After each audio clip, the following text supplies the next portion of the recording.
로이터 통신은 트럼프가 이란의 핵무기 완전 포기를 요구할 방침이라면서 핵 문제의 진정한 종식을 원하고 있다고 보도했습니다.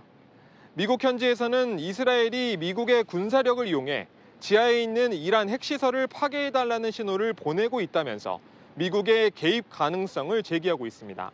트럼프 미국 대통령은 약 50분 전에 앤드루스 공군기지로 도착해서 현재 이곳 백악관을 향해 오고 있는 중입니다. NSC 소집 관련된 내용은 아직까지는 전해진 것이 없습니다. 트럼프는 조금 전 SNS에 난 어떤 방식으로든 이란의 평화회담을 요청한 적이 없다 이렇게 밝혔는데요. 그러면서도 NSC가 중동 정세와 관련된 것임을 암시했습니다. 이보다 앞서 SNS로는 즉시 테헤란을 떠나라라고 이란 민간인들을 향해 메시지를 남기기도 했는데요. NSC 결과를 지켜봐야 하겠지만 트럼프 입장에서는 G7 조기 퇴장으로 이란에 강력한 압박 메시지를 보여주면서 자신만의 방식으로 이란과 이스라엘의 전면전을 중재해보겠다는 의지로 보입니다. 자, 뭘 하려는 걸까요? 미국이 개입, 사실상 참전 가능성도 있는 겁니까?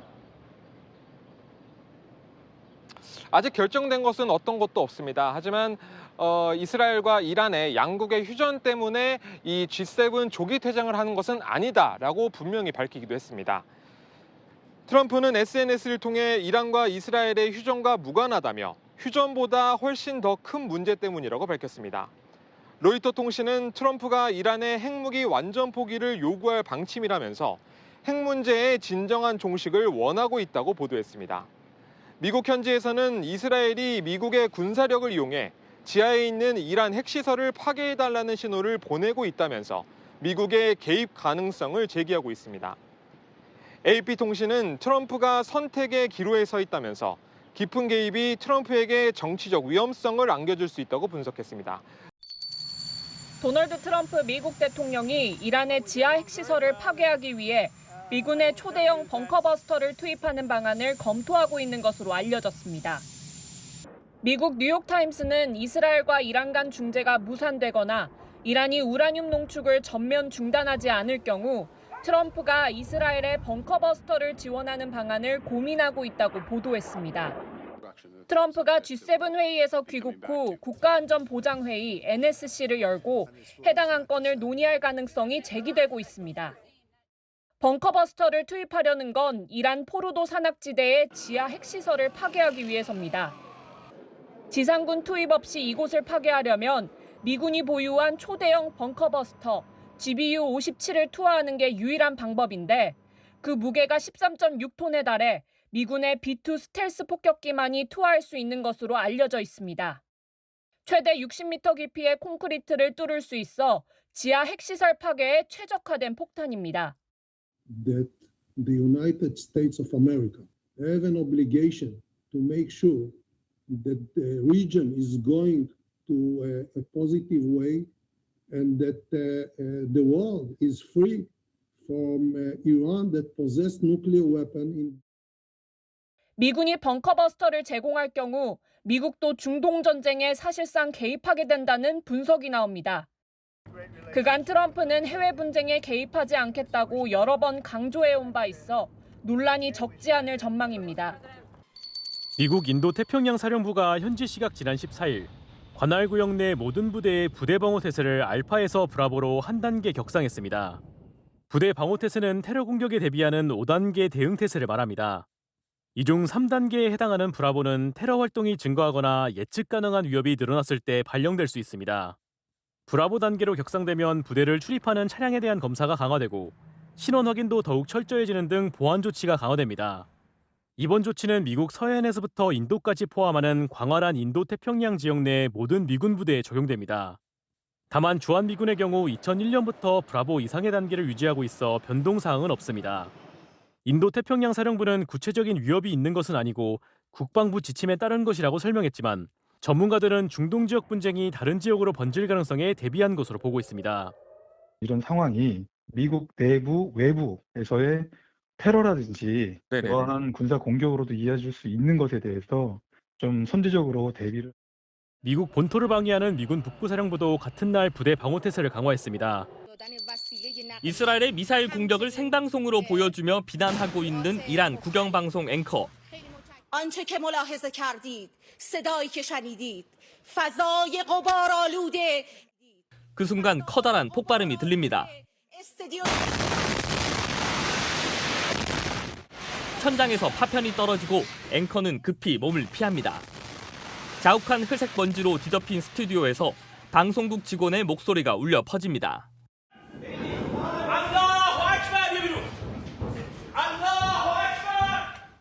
현지 시간 16일 오후 6시 반쯤 이스라엘이 테헤란 북동부에 있는 이란 국영방송국 IRIB를 2차례 공습했습니다. 예비 스튜디오로 옮겨 방송은 계속됐지만 방송국 건물은 불길에 휩싸였습니다. 이란 기자는 손을 다친 상태로 이스라엘 공격을 규탄했습니다.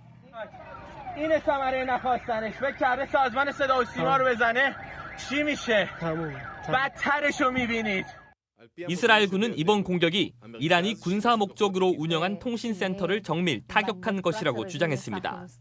또 테헤란 공항에 주둔 중이던 이란 공군 전투기 2대를 타격했고 우라늄 농축 시설 최소 2곳도 가동이 중단됐다고 발표했습니다. Look, we're doing what we need to do. It's not going to escalate the conflict. It's going to end the conflict. 이스라엘의 공습이 계속되면서 테헤란 주요 도로는 탈출하는 시민들의 행렬이 밤새 이어졌습니다. 생방송 중 폭격을 받고도 방송을 재개한 에마미 앵커는 이란에서 저항의 상징으로 부상했습니다. 밤하늘을 가르며 미사일이 내리꽂히자 섬광이 번쩍입니다. 정유시설에 흰 연기가 솟아오르고 다음날 아침까지 소방차가 투입돼 쉴 새 없이 물을 뿌리며 진화 작업을 벌입니다. 현지 시각 어제 이스라엘 하이파 항구에 있는 최대 정유회사 바잔의 정유시설이 이란의 미사일 공습으로 완전히 파괴됐습니다. 최대 도시 텔아비브 등 이스라엘 다른 지역에 대한 공격도 이어졌습니다. 이란은 약 2시간 전에도 첨단 무기를 동원해 이스라엘을 공격하겠다고 경고했습니다.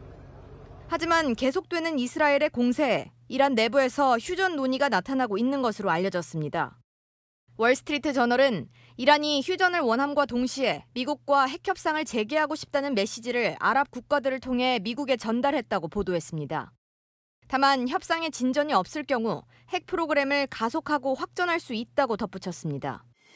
이스라엘의 공습이 이어지고 있고 이스라엘 전투기들이 이란 영공을 장악하는 상황이 되자 강경 대응에서 한 발 물러섰다는 평가도 나옵니다. 도널드 트럼프 미국 대통령도 압박에 나섰습니다. I gave Iran 60 days and they said no, and the 61st you saw what happened. Iran should have signed the deal. 이란과 이스라엘 양국에서 피란 행렬이 이어지는 가운데 우리 외교부는 오늘 오후 1시를 기점으로 이란에 대해 여행경보 3단계를 발령했습니다. 네, 이렇게 중동에서 무력 충돌이 격화하면서 이스라엘에 거주 중인 우리 교민들은 공습을 피해 대피에 나섰는데요. 지금 어떤 상황인지 현지 연결해 알아보겠습니다. 이강근 이스라엘 한인 회장 연결돼 있습니다. 네, 이스라엘에서 탈출해서 지금 요르단에 도착하셨다고요? 네, 저는 3일 전에 1차 피난하는 6명을 인솔해서 직접 왔고요. 어제 같은 경우는 이제 오는 중에 예루살렘에서 베산 오는 길에 공습 사이렌이 울려서 이미 베산 국경에서 만나기로 했던 5명의 관광객은 임시 그 방공호에 들어가서 몸을 피했다가 우리 버스를 만나서 국경 안으로 들어왔습니다. 네, 그 공습 사이렌이 들렸을 때 상당히 공포스러웠을 것 같습니다. 그렇죠. 일단 사이렌이 울리면 특히 이동 중에는 이 미사일이 어느 쪽에서 날아오는지 그거를 몰라서 계속 하늘을 응시해야 하고. 네, 요르단에 도착하셨을 때 좀 심정이 어떠셨는지 궁금합니다. 항상 밤 10시경서부터 새벽 6시경까 사이에 이제 공격을 하기 때문에 그냥 밤새 잠을 잔다 하더라도 깼다 잤다 하면서 그냥 하루 생활이 몽롱합니다. 네, 지금까지 이강근 이스라엘 한인 회장 연결해 이야기 들어봤습니다. 이스라엘의 교민들의 안전에 대해서 관심을 가져주셔서 감사합니다. 수고하세요. 유달승 한국외대 교수 그리고 김유진 외교안보 국제부 차장과 함께 오늘 상황 좀 살펴보겠습니다. 어서 오십시오. 안녕하세요. 자, 먼저 김유진 차장에게 좀 물어보죠. 트럼프 대통령이 갑자기 급거 귀국을 하면서 지금 위기감이 커지고 있습니다. 전쟁에 진짜 개입을 하려고 하는 걸까요? 상당히 이례적인 상황인 것은 맞습니다. G7 정상회의에서 트럼프 대통령은 한국을 비롯해 여러 건의 양자 회담을 예정했던 걸로 전해지는데 이걸 다 뒤로하고 워싱턴으로 귀국한 겁니다. 앞서 보신 대로 약 1시간 전에 캐나다에서 워싱턴 앤드루스 공항에 도착한 트럼프 대통령은 백악관으로 이동해 상황실에서 국가안전보장회의 NSC를 소집할 것으로 전해졌습니다. 이렇게 즉각 NSC를 소집했다는 건 미국 안보 상황에 중대한 위기가 예상된다는 의미로 보이는 만큼 트럼프가 현 상황을 자국민의 안전은 물론 세계 안보에도 중대한 위협으로 보고 있다는 방증이기도 합니다. 하루 종일 정세가 긴박하게 흘러가다 보니까 미 공군의 전 지구권 타격 사령부가 이란 포격 준비를 완료했다는 확인되지 않은 이야기들이 온라인상에 나돌 정도로 혼란이 이어졌습니다. 유 교수님, 트럼프 대통령이 올린 글이 지금 전 세계의 관심이에요. 휴전이 아니라 더 큰 일이 있다. 뭘까요, 교수님? 아직까지 정확한 정치적 의도는 파악하기가 힘든데요. 아마도 이란과의 핵 협상에 대한 최대한 압박을 위한 수단과 목적이 아닐까 판가름됩니다. 이제까지 트럼프 미국 대통령은 이란과 핵 협상을 주장해왔고 5차례 진행되어 왔는데 실질적인 쟁점은 미국은 완전한 핵 폐기를 요구하고 있습니다. 그런 측면 속에서 만약 이란이 완전한 협상에 응하지 않으면 적극적인 군사 개입을 통해서 이란을 압박하겠다라는 부분이 큰 의도가 있다고 봅니다. 벙커버스터 뭐 이런 얘기도 나오는데요. 그렇죠. 만약에 벙커버스를 통해서 이란의 핵시설을 완전히 제거하겠다라는 그런 부분도 의도한 것이 아닌가 파악되고 있습니다. 김유진 차장, 만약에 벙커버스터를 정말 투입한다면 미군이 이제 중동 전쟁에 들어가는 거예요, 그죠? 사실상 그렇다고 볼 수 있겠습니다. 벙커버스터 지원은 단순한 무기 제공 수준을 넘어섭니다. 미군의 B-2 스텔스기와 같은 전략 자산, 그리고 이걸 운용할 병력 등이 전쟁에 함께 투입되는 것이거든요. 이스라엘은 궁극적으로 이란 포르도의 지하 핵시설 폭격을 목표로 하고 있습니다. 포르도의 핵 농축시설은 지하 90m 깊이에 위치해 있고 단단한 안반 아래에 철근 콘크리트 구조인 걸로 전해집니다. 이걸 파괴하려면 미국이 가진 초강력 벙커버스터가 필요하고 이 벙커버스터는 미국의 B-2 스텔스 폭격기만이 운반할 수 있습니다. 미군의 전략 자산이 전쟁에 투입되는 것인데 이 자산을 운용할 병력이 함께 동원된다는 점에서 미국의 전쟁 개입, 사실상 참전으로 볼 수 있습니다. 교수님, 이런 검토까지 한다는 건 이제 이란의 핵 기술에 대한 우려 때문인 것 같은데 그 수준이 어느 정도까지 지금 이란이 올라온 거예요? 사실 이란의 핵 의혹은 상당히 오랜 역사를 가지고 있는데요. 2002년에 이란 핵 의혹이 개발됐고 2006년부터 본격적으로 국제사회가 제재를 하기 시작했습니다. 그리고 2015년에 타결됐다가 트럼프 일기 때 파기했죠.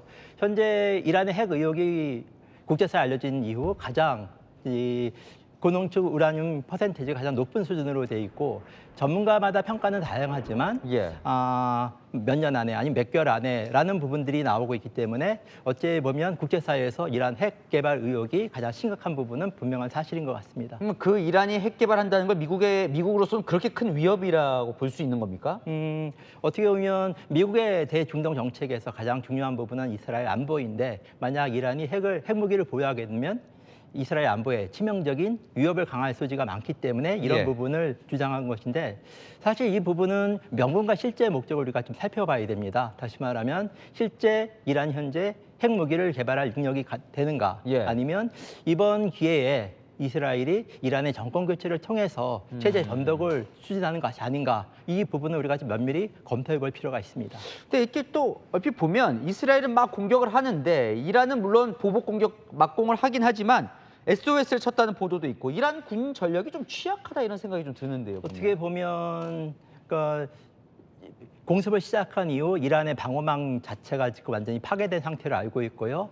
하지만 그럼에도 불구하고 아직까지 이란의 군사력이나 무장력이 완전 해제된 것은 아닙니다. 그런 측면 속에서 이란이 지금 주변국을 통해서 SOS를 취하는 부분은 체제를 수호하기 위해서 일정 정도 미국과 협상을 통해 갖고 이 체제를 유지하고 또 자국의 국가 안위를 지키고자 하는 그런 목적이 있지 않은가 판단됩니다. 어떻게 전망하십니까? 미국이 정말 참전해서 이란의 뭐 벙커버스터든 공격에 가담할 걸로 보세요? 아니면 중재를 협상해서 빨리 끝낼 걸로 보이십니까? 만약 이번에 군사 개입이 되고 이 전쟁이 확전이 된다면 앞으로 국제사회에서 다양한 문제에서 미국의 역할과 기능이 많이 약화될 것이라 판단합니다. 그런 측면 속에서 미국의 입장에서는 최대한 이란의 항복을 얻어내고 적절한 수준에서 출구 전략을 취하는 식으로 이번 전쟁을 종식하는 것이 미국의 기본적인 입장이 아닌가 생각됩니다. 알겠습니다. 자, 여기까지 듣겠습니다. 유다순 교수님 그리고 김유진 차장과 얘기 나눠봤습니다.